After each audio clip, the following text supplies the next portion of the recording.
The Clockwork Closet. Felix was a boy who loved the night. While the rest of the world slept, he was wide awake, listening to the whispers of the house, the creaks of the floorboards, the hum of the refrigerator, the distant howl of a lonely dog. But tonight, there was a new sound. It wasn't a whisper or a hum.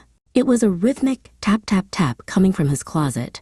It was a sound that didn't belong. He listened closely. Tap-tap-tap.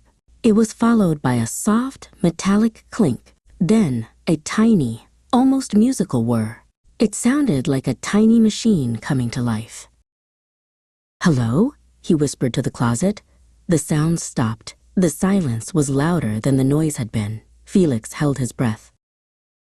He waited. 1 minute, 2 minutes. Then the sounds started again.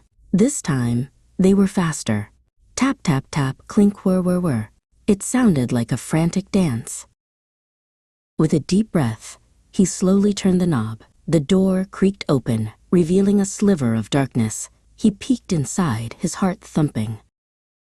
There was no monster, no ghost, just a small, dusty box on the floor. The sounds were coming from inside the box. He reached out a trembling hand and lifted the lid. Inside, a dozen tiny clockwork dolls were spinning and dancing. A ballerina with a broken leg, a soldier missing an arm, a tiny clown with a sad, painted smile. They were the source of the sounds. They danced a silent, eerie waltz, their tiny metal feet tapping and their gears whirring. They were broken, but they were alive.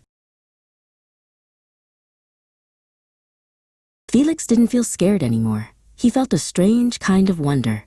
He sat on the floor, watching the clockwork ballet until the first light of dawn crept through his window and the dolls finally stopped their dance.